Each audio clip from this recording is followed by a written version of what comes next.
लेत सदा सुधि दीन की, सहज कृपा के धाम।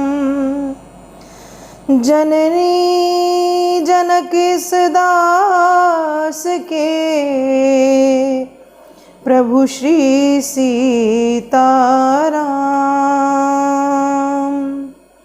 तुलसीदास जी के पद कमल बारंबार मनाय, गुण गावहु सिया राम को,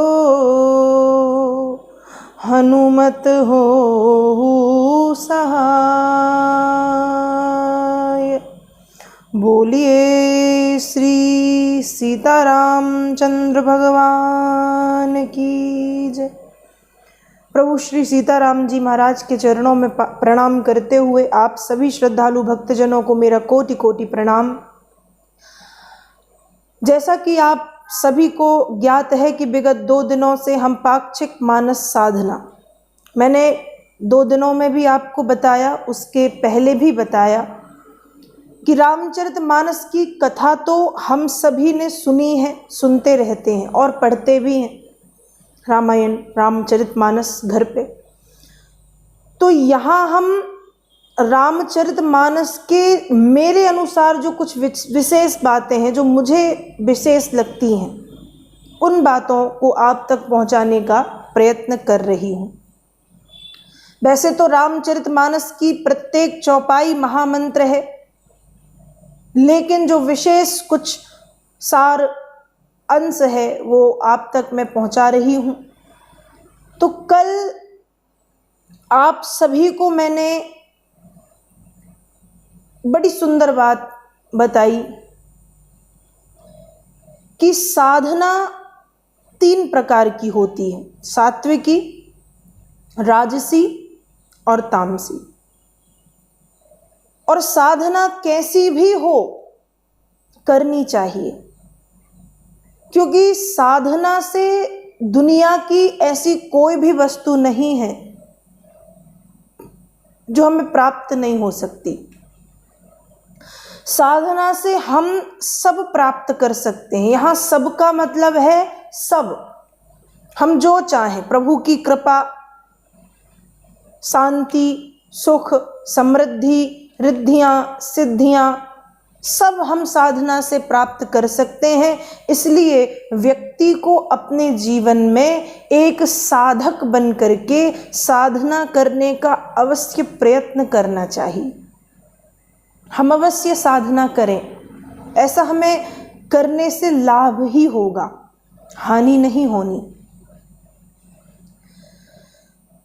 तो कल मैंने आपको बताया अंत में कि रामचरितमानस के 4 घाटों का वर्णन मानस में बाबा तुलसीदास जी महाराज करते हैं।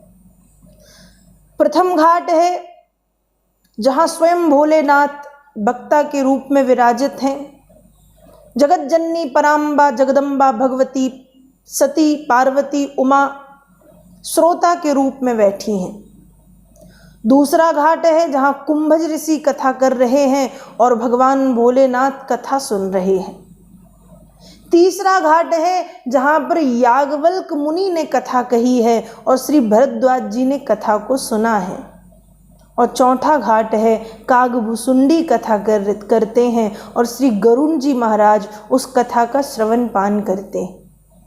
रामचरितमानस के ये 4 घाट आज से नहीं, अनादिकाल से रामचरितमानस की जो पावन कथा है वह बड़े बड़े साधुओं को, श्रांत जो हो चुके हैं, थक चुके हैं, श्रमित हो चुके हैं, उन्हें विश्रांति प्रदान करने वाली कथा है।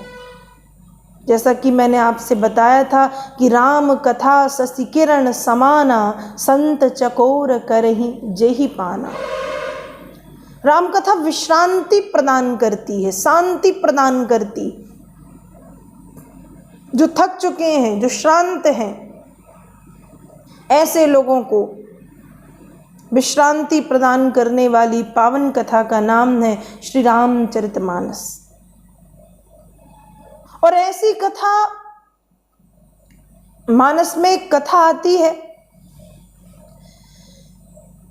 कि एक बार की बात है। देखिए, रामचरितमानस में जहां भी एक बार शब्द का प्रयोग बाबा तुलसी ने किया है, वहां पर कोई विशेष घटना घटित हुई है या बाबा जी ने कोई विशेष बात बताई या कोई विशेष प्रसंग आया है। आगे मैं आपसे चर्चा करूंगी उस विषय में। तो आज एक बार की बात है। एक बार भरी मकर नहाए, सब मुनीस आश्रमन सिधाए। तीर्थराज प्रयागराज जो होता है, तीर्थराज प्रयाग,